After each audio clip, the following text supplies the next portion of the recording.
गुरु हम चेला। इसमें तो कोई पल्ले नहीं पड़ा होगा कि कहीं बोले।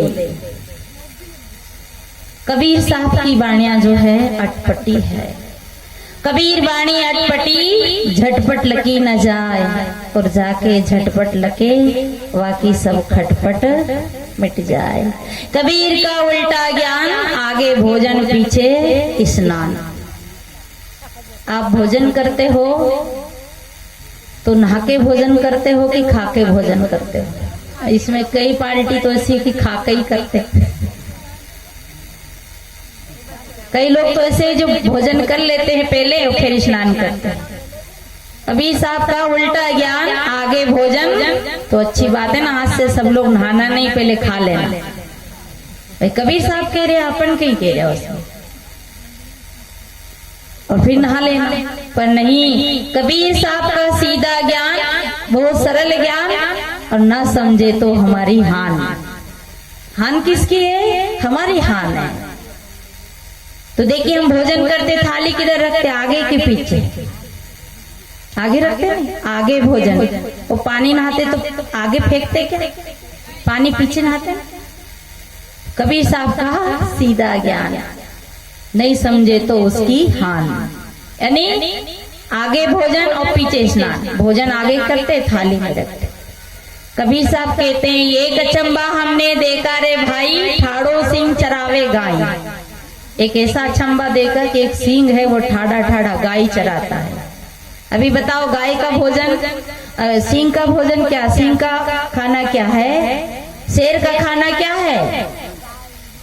गाय है ना। गाय तो उसके सामने रहेगी क्या? ग्वाल बनके शेर गाय को चरा रहा है। एक कबीर साहब कह रहे, एक अचंबा हमने देखा रे भाई, ठाड़ो सिंह चरावे गाय। सिंह ठाड़ा है, ग्वाल की तरह लकड़ी लेके खड़ा है, गाय चर रही है। ये सिंह कौन है?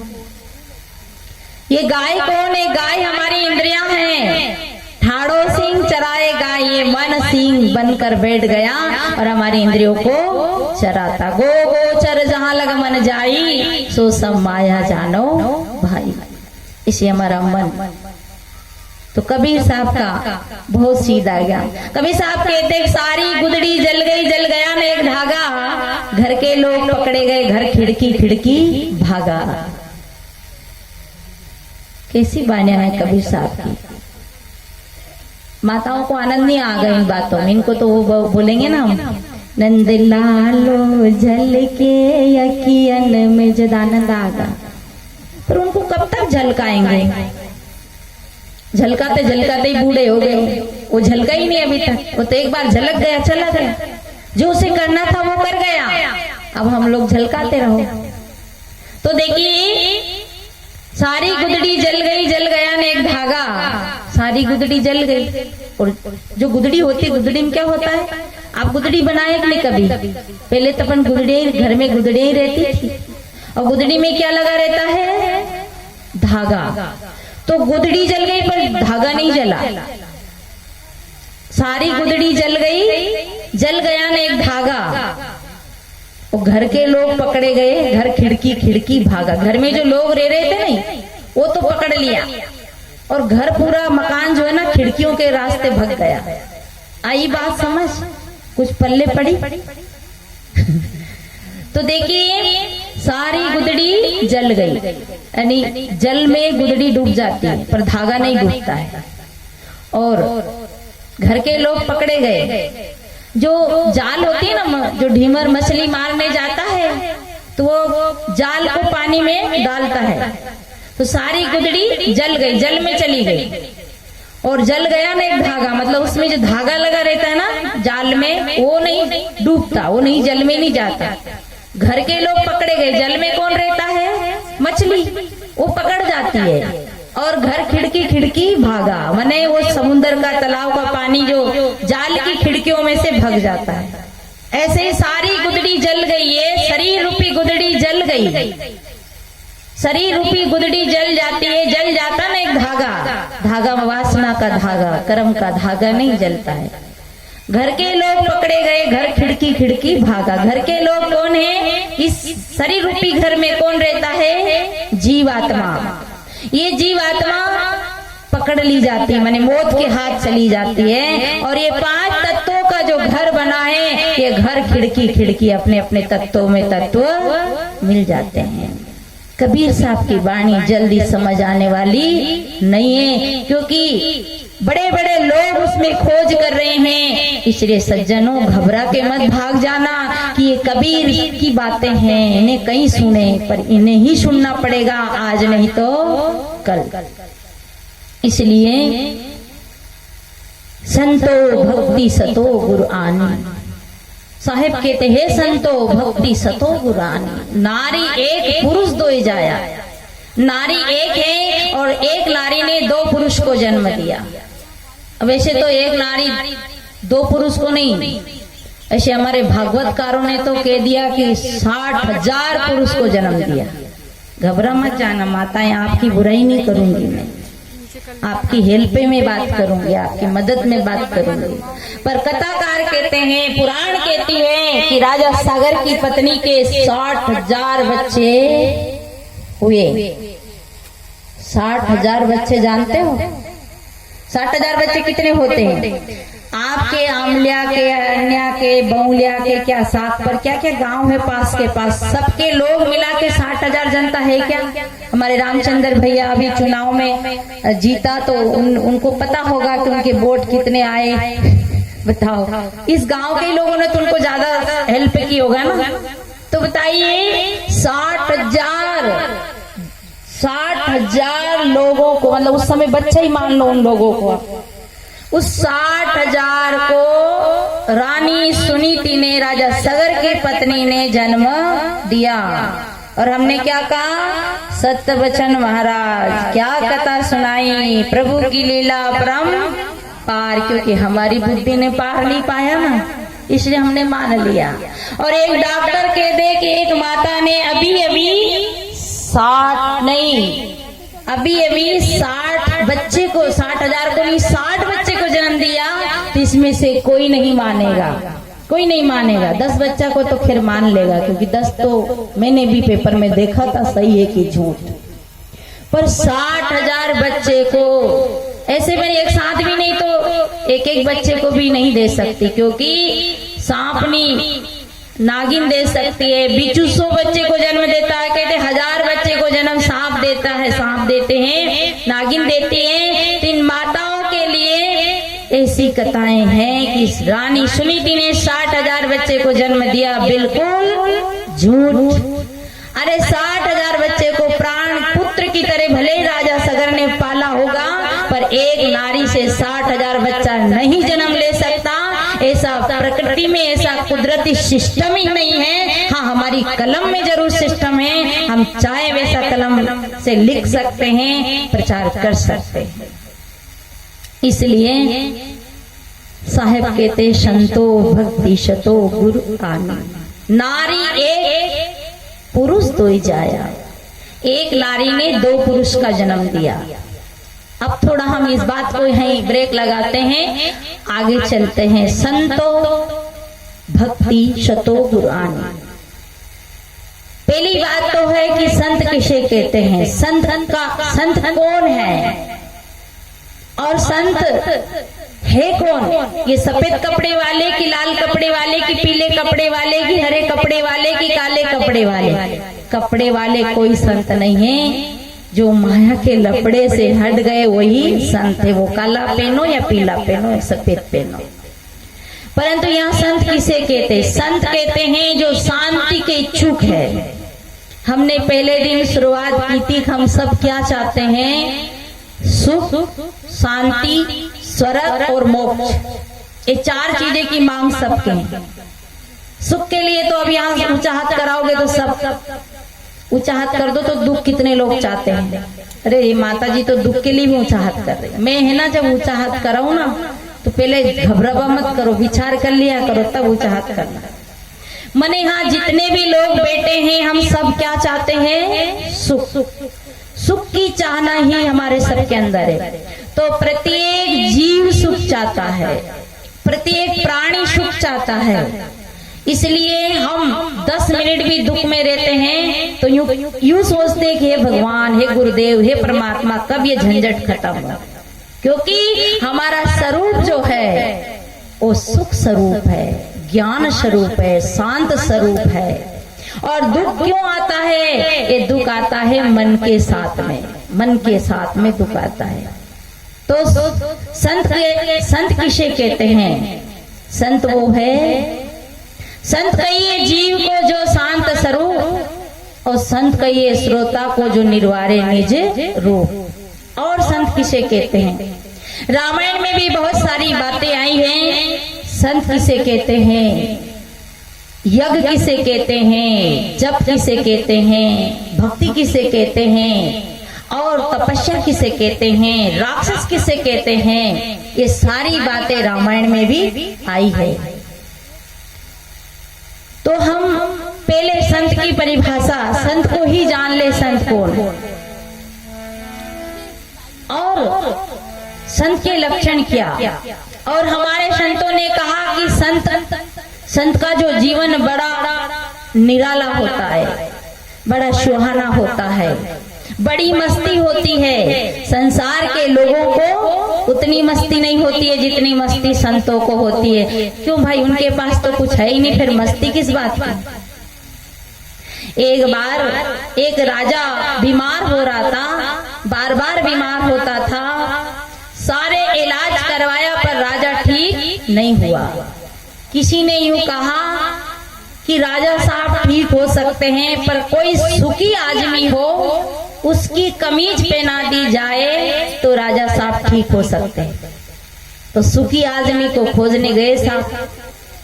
आप सबको ऐसा लगता है, जब कोई बड़े आदमी के घर जाते हैं ना, तो ऐसा लगता है ये तो गजब के सुखी है, इनके घर तो गाड़ी है, बंगला है, सब बात की व्यवस्था है। और बाहर की चीजों को देखकर हम समझते हैं कि सुखी है। तो कहा कि गांव में हमारे जो पटेल जी, ये सामने बैठे, देखो इनका क्या नाम जी, दयाराम जी पटेल जी है ना। तो कहा ये सबसे सुखी है, कन्हैया, इनका कन्हैया जी नाम, अच्छा, ये सबसे ज्यादा सुखी है। तो ऐसे ही और से पूछा कि भाई तुम, तो क्या बात है कि हमारा राजा साहब दुखी है, और राजा साहब को सुखी करने के लिए ये पूछना है कि इस गांव में कौन कौन आदमी सुखी है, और जो सबसे ज्यादा सुखी है उसका ही कमीज चाहिए। पटेल जी ने कहा सुख तो है, कमीज तो है, पर सुख नहीं। ये हमारे क्या नाम, प्रेमनारायण जी भैया है, पहले गई मैं इनके गांव, जब दोनों पटेल जिंदे थे आमलिया वाले, तब उन्होंने स्कूल में वहां सत्संग नहीं रखने दिया, गांव मंदिर के सामने ही रखाया, और वहां बढ़िया बैठते थे दोनों मूर्तियां। और छोटे पटेल जी ने तो एक बार कहा था कि मैंने सत्संग तो बहुत सुनी, 18 भागवत हमने करवा दी, स्कूल पे आसन दिया था, स्कूल में थे हम लोग, वहां ऊपर चढ़ के गए थे, वो जो रामचंद्र भैया जी के पिताजी, उन्होंने कहा कि मैंने सत्संग बहुत सुनी, पर आपकी जो बातें हैं ये कहाँ से सीख गई आप? मैंने कहा भाई मैं सीख तो मुझे ये बातें अलग ही लगती है, ये भागवत जी में नहीं लिखी क्या? मैंने कहा ये भागवत जी में तो लिखी है, पर ये सबको बताते नहीं है, भागवत जी में तो सब लिखा है। तो वो भी बड़े प्रेमी थे, दोनों भाई संत प्रेमी थे, संतों के प्रेमी थे, धर्म प्रवृत्ति के थे।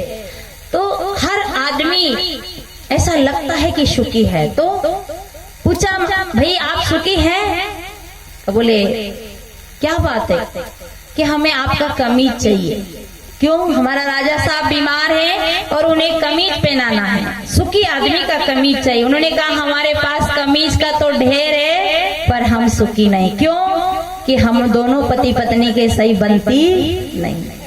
दूसरे से पूछा तुम सुखी हैं? हम सुखी हैं, पर हम दोनों भाई के बनती नहीं। कोई बीमार है, कोई मर गया है, कोई के खेती को नुकसान, कोई चुनाव हार गया है, कोई बेटी का केस चल रहा है, कोई के बेटा का केस चल रहा है, कोई की किडनी खराब है, कोई को हार्ट अटैक है, कोई के टीबी है, कैंसर है, राग है, द्वेष है, लड़ाई है, झगड़ा है, सब दुखी है। पूरे नगर में घूम लिए पर सुखी आदमी का कमीज नहीं मिला। तो जब सुखी आदमी का कमी नहीं मिला तो निराश होकर के एक पहाड़ पे एक भक्कड़ महात्मा बैठे थे, उनके पास गए। महाराज आप सुखी हो? बोले हाँ साहब मैं सुखी हूँ। कभी कैसे सुखी हो आप?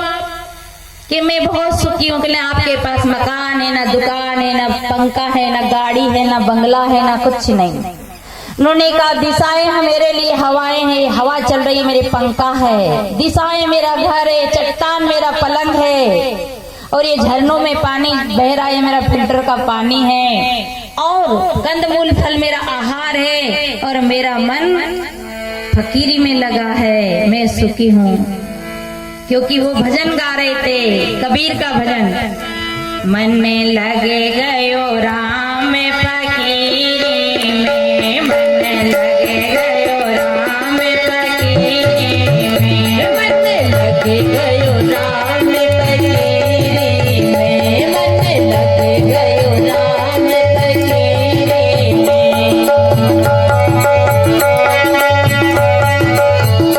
हाँ जो सुख पायो राम भजन में, जो सुख पायो राम भजन में, जो सुख पायो राम भजन में, जो सुख पायो राम भजन में, जो सुख पायो राम भजन में, जो सुख पायो राम भजन में, जो सुख पायो राम भजन में, जो सुख पायो राम भजन में। सो सुख नाई अमीरी में भाई, सो सुख नाई अमीरी में, मन लग गयो राम फकीरी में, मन लग गयो राम फकीरी में।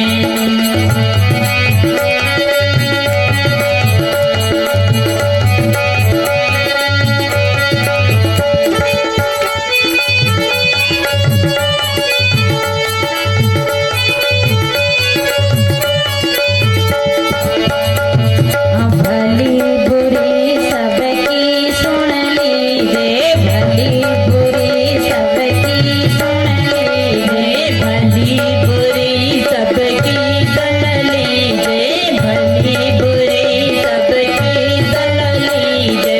अगर सुखी होना चाहो तो दो सूत्र अपना लेना। एक तो मन को राम भजन में लगा लेना, और दूसरी सबकी भली बुरी सुन लेना। कोई भली के तब भी सुन लेना, और कोई बुरी के तब भी।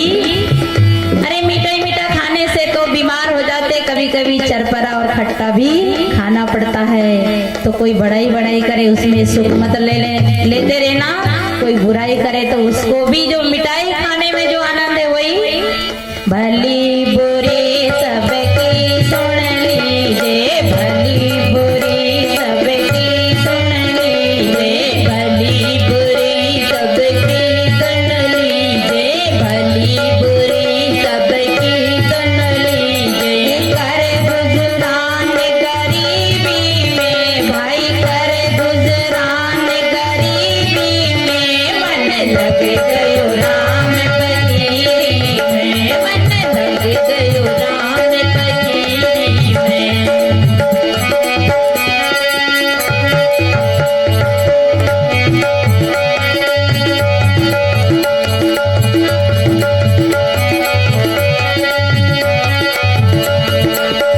आखिर ये तन खाक मिलेगा, आखिर ये तन खाक मिलेगा, आखिर ये तन खाक मिलेगा, आखिर ये तन खाक मिलेगा। जब हमें कोई बुराई कर रहा हो, और जब हमारे को कोई परेशान कर रहा हो, तो याद कर लेना ये तन खाक मिलेगा, ये तन मिट्टी में मिलेगा, ये तन की धूली होली जलेगी, ये तन एक दिन नष्ट हो जाएगा। इसलिए आखिर ये मिलेगा आखिरी तन खाक मिलेगा आखिरी तन खाक मिलेगा आखिरी तन खाक मिलेगा क्यों फिरता मगरूरी में भाई क्यों फिरता मगरूरी में मन लग गयो राम फकीरी में मन गयो राम फकीरी में मन लग गयो राम फकीरी में